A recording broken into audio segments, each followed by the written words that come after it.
Well, boys, two of us had a fixture that contained both of our teams. Two of our teams played against each other. I think there's a little animosity brewing at the Red Card Radio desk we'll have to get into. This is Red Card Radio. Good morning, good evening, good afternoon, whenever you're listening from. Thanks for tuning in. Red Card Radio is a weekly look at the Premier League from three friends who support different clubs. My name is James. I support Arsenal. With me tonight is Brad. He supports Chelsea. He's back from hiding. He's back out of hiding after losing to Sunderland. And down below is Sean. He supports Tottenham Hotspurs. Gentlemen, good day. Hello. How are you guys? I'm doing good. It was a great week this week. I missed. I don't know what happened for vibes. I missed vibes. I didn't want to vibe.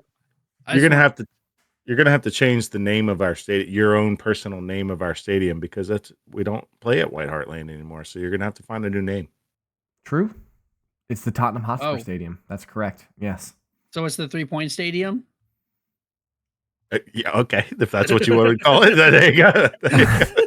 Well, before we get into that and so much more, if you could hit that subscribe button, ring the sub notification bell if you're on YouTube. If you're on one of the podcast sites, hit it with a follow, 5-star review, drop a comment on Spotify, whatever your platform so allows, do that. Hit the share button. Really helps us out. If you're on YouTube, watch to the end and then hit the share button. Also helps us out tremendously.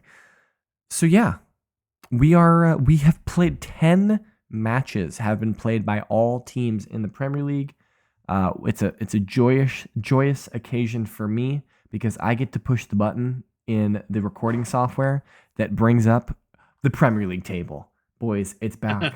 It's been, we probably last looked at this in May. It's now November.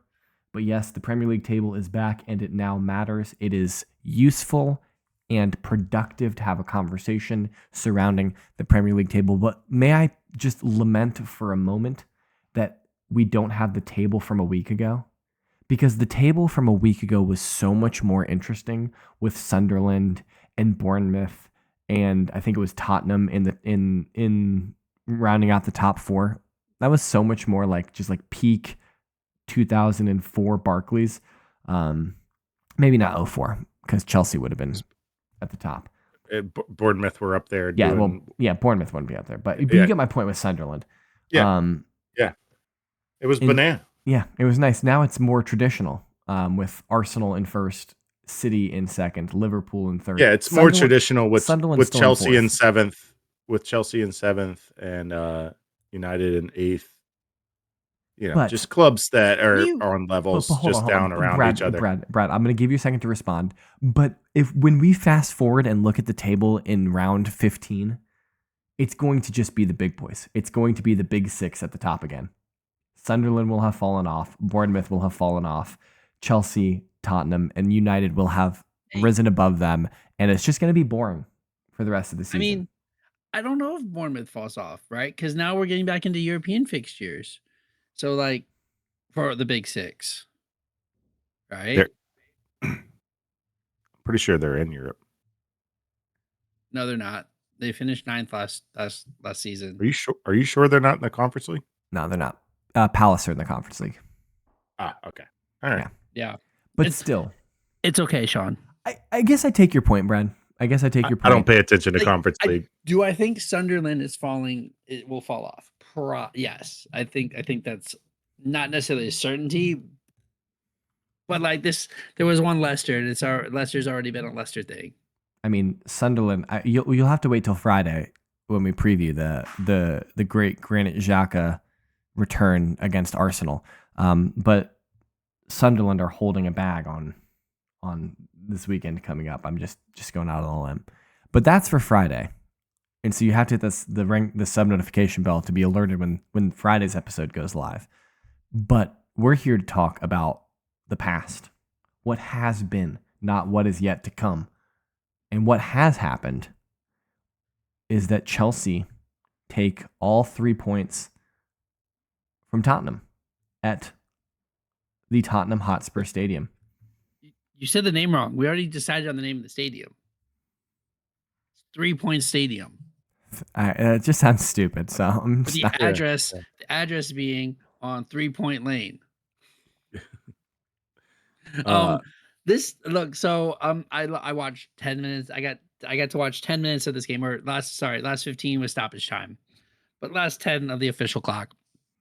And in those 10 minutes, and what did I tell you? I didn't miss you anything. you didn't you completely summarized the game completely in the 10 minutes that you watched. Well, I mean, I'm assuming we had more than just those two chances, if that's what it was. But the game should have been 3-0. Should have ended 0-3.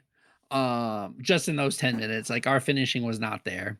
But we dominated. Like it was like Spurs couldn't. It felt like Spurs couldn't do anything, but maybe get a corner kick every now and then if they got out of their own half without launching it back to our goalie.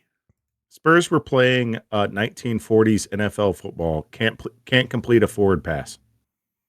Yeah, or punt it. They weren't throwing. They were punting the ball. Wow. Every time I looked, Vicario was launching it into the box, and then Sanchez caught it.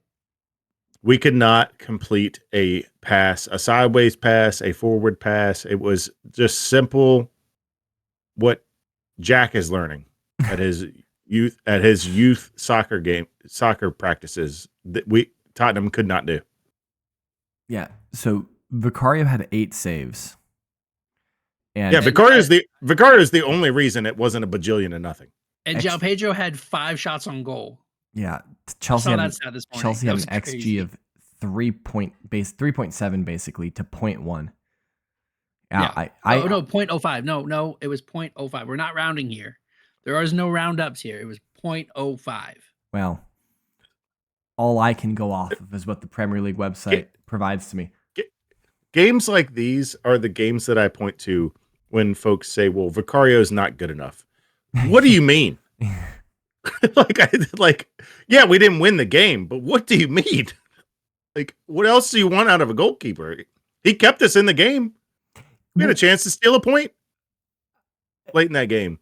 It's not that people say Vicario is a poor shot stopper, right? Like their criticism of Vicario isn't that he's a bad shot stopper. Rather, it's got to be that like he makes mistakes occasionally or he's soft on set pieces, right? I imagine that would be the predominant complaint. The critique is predominantly set piece, that he doesn't possess, which you cannot learn, to possess the innate instinct to know when to go get a set piece and when to stay on your line. And that's something you either just have or you don't have. That's not something you learn. And he doesn't have it. So, yeah. I mean, that's my critique. And I don't think you can learn it. I think you either know I got to go now, or you don't know that, and you just guess. Yeah, and it's the guessing that. And either way, you're wrong. Yeah, either way, you're wrong. Yeah, because the guessing, either you're too late or you should have just stayed. Brad, I want to ask you this question because my Twitter feed has been replus with Robert Sanchez praise and that he is the best goalkeeper in the world. Is that true? He did. I will say, great run of form. He has his moments, but no. Like, so let's do this, right? Are you taking Vicario or Sanchez? Are you asking me or are you asking? I'm asking both of you, Vicario or Sanchez.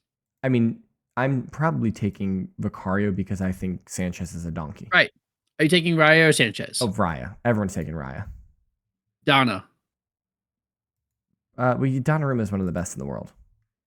Right. Like this is easy stuff, right? Either one of Liverpool's goalies. Yeah, I'm taking Becker, obviously. Everyone's taking Allison over. I don't know about the young kid. The alphabet. I mean, I'm probably taking the alphabet. I know nothing about him. But I'd rather have that than what I have in Sanchez. Well, Sanchez had a very good game. I will admit that as an opposing team. He would dominated the box, and just as I was just lamenting about Vicario, Sanchez just decided he was going to command his 6-yard box with a complete and utter authority, and he did. And there was nothing. There was no corner. There was no long set piece. There was no long throw. that he wasn't getting to. Well, And it was infuriating. So I saw this on Twitter that we had a different attack on the long throw-ins.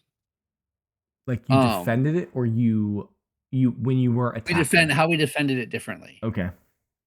Is that he pulled the 3 attackers and had them at the halfway line. Maresca had them go to the halfway line so that it pulled 3 people out from the box, because the off chance that you miss, it's a 3-on-1 the other way. So it pulled 3 defenders out. So then you're even, or we have +1 in the box. Yeah, you reduce, which I thought was creative. Reduce the clutter in the box. Reduce the clutter so Sanchez could get to them, because that's what was happening. Is they would throw it into the box and Sanchez would just go catch it. Which, hey, look, last week we all Sunderland beat us on their long throw-ins. So this week Maresca has a plan to beat that.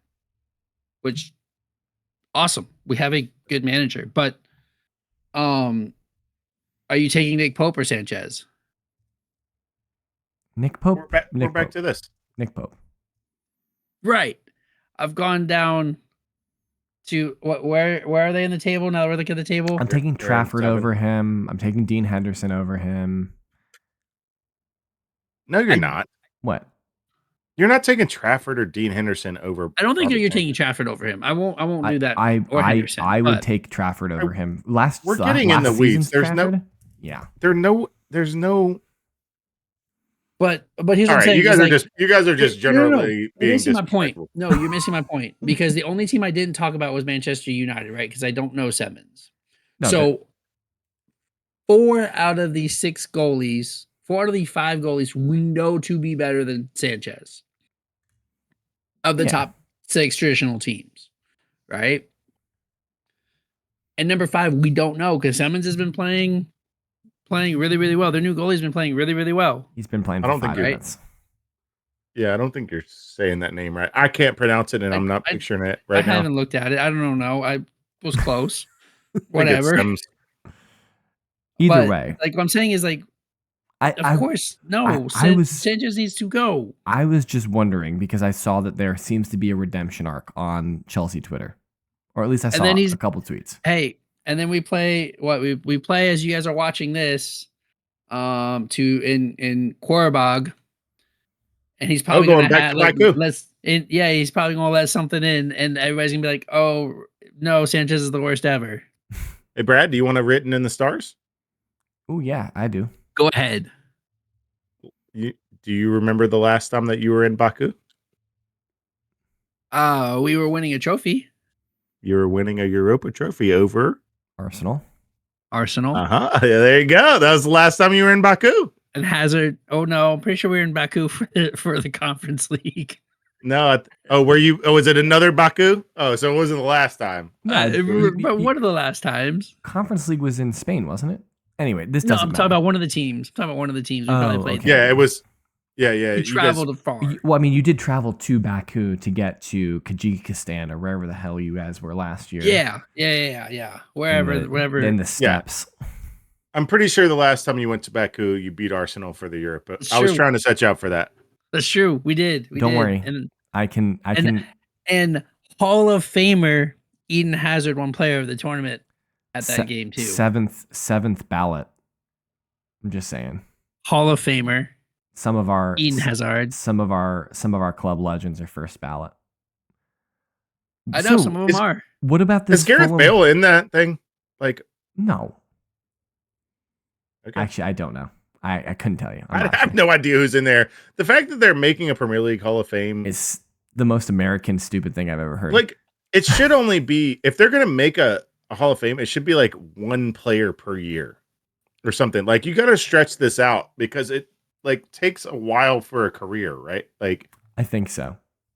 Like, having 3 or 4 a year, you're running out of people now. Well, I think they're doing. And not that I don't think that Hazard is undeserving, right? Like, clearly probably deserved to be there, but I don't know what I'm saying, but like, he didn't play that long, and he didn't retire that recently. or I agree with the not second that part. long I agree ago. with the second Like, part, but are we getting to where we're gonna start like putting in Cristiano Ronaldo? And like where do we draw the line here? We start dropping off how many people we admit in to this Hall of Fame. 7 seasons, sir. What about 7 seasons? That's how long Oh, Eden was in. It was in the Prem. He was 2012 to 2019. Yeah, but he's saying Hazard still played to like 2022 or 2023. Oh, sure. Yeah. But yeah, so like, are we going to start inducting like active players? Like, are we going to put Milner in next year? Like, what? Like, you know what I mean? Like, what? Hey. Like, we're going to start running out of players. Harry Kane's not in the Premier League anymore. He's definitely. Yeah. Do we induct Harry Kane? He had 12 years. Hey, His listen. If first you're ballot when inducting he's Harry eligible. Kane, wait. If you're inducting Harry Kane, are you inducting Jamie Vardy? Absolutely. Yeah. If we're If we're putting Hazard in, we're definitely putting Vardy in. Well, yeah. So, and this is a conversation for an international break. Which, Yes, spoiler alert. Yeah, next, you're right. Next Actually, week, next week, boys. Let's have this I know. conversation next week. Hall of Fame. We had a relegation 9-pointer this week, Brad. It was Fulham. Did we? Fulham and Wolves. It was Fulham and Wolves. Oh yeah. Oh, Forgot And- about the this. big news. Yes. Well, the This big is the second straight guys. This was relegation banger. This was the big news. Brad says Wolves lost again. That's the big news. Wolves lost a football match. That's not big news, Brad. That's big just news. that's That's not- just you're right, what you're they're right. doing. You're right. But somebody here got really angry with the news after the game. True. That's a good point. Who pray tell got angry at the news? I don't know. It wasn't me. What was it? Was it you, James? I wasn't upset with the Wolves for firing their manager who hasn't won a game this year. I was pretty calm about it as well. John, what about you? I guess it had to be you from process of elimination. I just like, yeah, it's pretty annoying. Like, what do you want the manager to do, man? You took 2 or 3 seasons, sold all the best players, took all the profit, didn't reinvest in the team, and then now when you have crap players and you're getting crap results, what do you want the manager to do? Like, you expect them to just crap gold? Yeah. Like, what do you want them to do? Yeah. You're punishing the manager because you did a poor job of putting together a team. What do you want? You sold Cunha, you sold Ait Nori, they still have Jose Sa. Gomez. Okay, they have a goalkeeper. Fantastic. Like, they sold everyone in the past 2 years. They sold everyone and replaced nothing. They did ship out Adama Traore as well, which is objectively just wrong.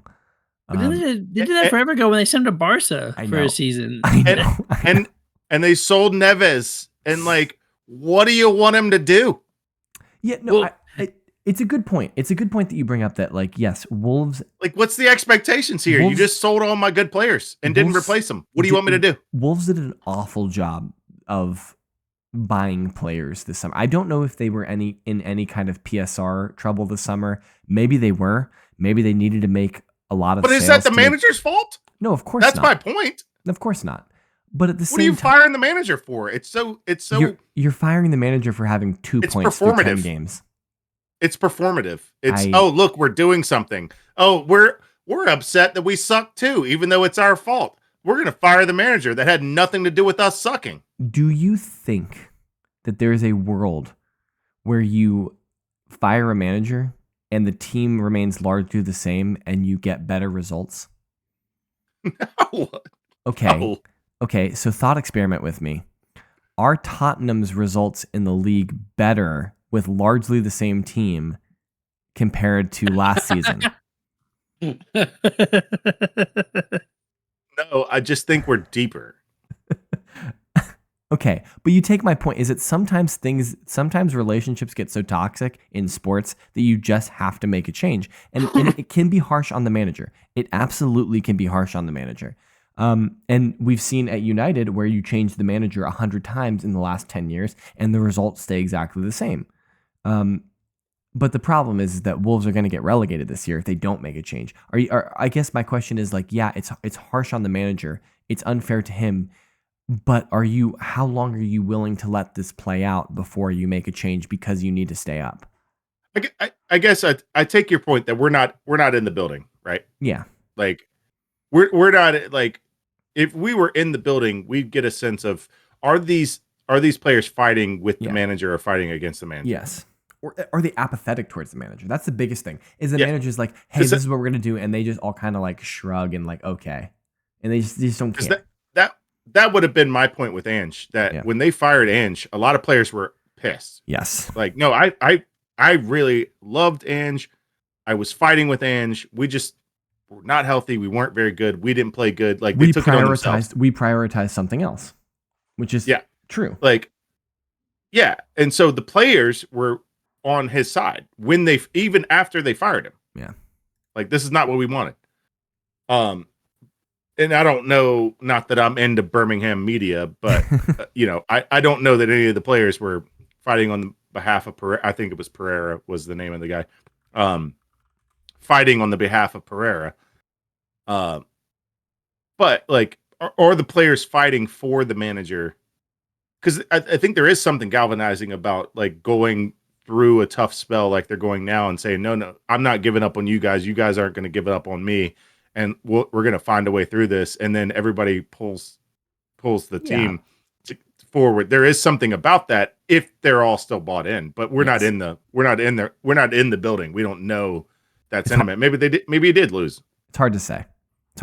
Maybe he did lose them, and that's the piece of information I don't have. But it's just infuriating when you just sell all of the good players for probably a combined $250 million, and you pocket it and don't spend it, put it back into the team, and then you punish the manager by firing him and bring in somebody that also sucked and you also fired. Results-based industry.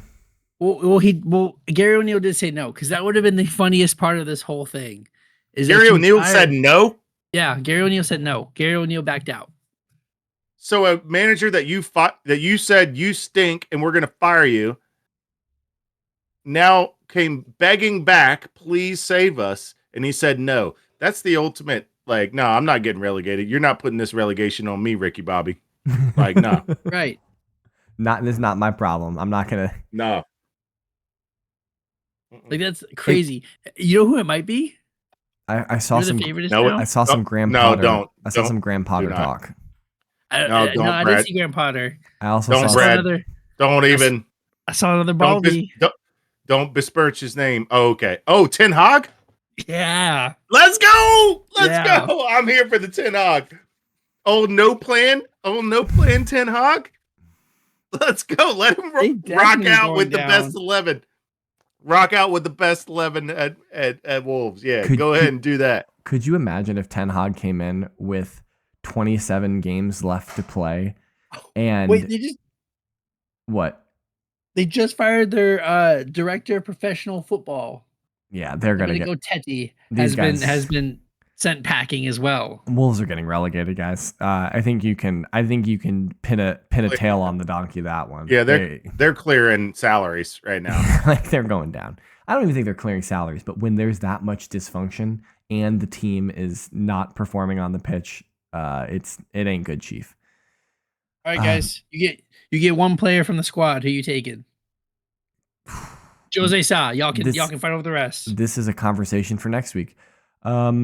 Because I need to look at their squad to make a determination, but this is a conversation for next week. I have no idea. I don't even think you know a name on here besides Jose Sa, and he's on my team.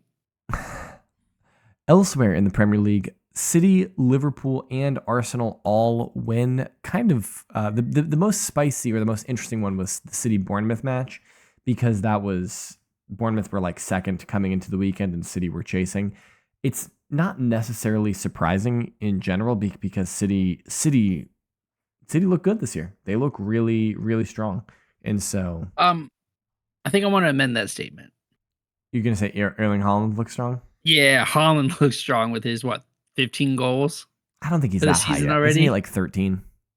Either way, at least in the Premier League. I think he's at 13 in the Premier League. Yeah. But that's still obviously a tremendous tally. Obviously, I mean, he's the best center forward in the world without debate. There is none better. Cannot debate that. Yes. And honestly, I'm not sure. I can debate it. I'm not sure that. Okay, well, Could be wrong. I'm here for this one. Let's hear it. Are you gonna say Mickey Van de Ven? Harry Kane. Harry Kane plays against Not even funny anymore, bro. Like beer brewers. Mickey Van de Ven should have been the name. He has the same stats. Yeah, but or he better. plays at a less. He was doing it in the league. Premier League, but he's not doing it in the Premier League this year. Is all I'm saying. What does it matter? So what are we talking about? And hey, I just want to point this out. Spurs got rid of him, then won a trophy. Facts. In this podcast. Silverware. Okay, I'm going to end the podcast. We'll be back on Friday with the preview of round 11. Oh, you'll also have to find out how everyone did on picks on Friday. So you'll definitely want to tune in for that. And if you're saying picks, like what are we picking? Again, Friday, got all the information for you. Or you can join our Discord now. It's in the description of this video, and you might be alerted to what I'm talking about. But until then, hit us up on social media. That guy up top is at KSBradG. Down below is at Whiteheart_Sean. I am at James Tiffany. Collectively, we can be reached at Redcard_Radio. We will be back on Friday for a preview of round 11. Until then, I hope you have a great week. Enjoy the midweek European football, and we will see you soon.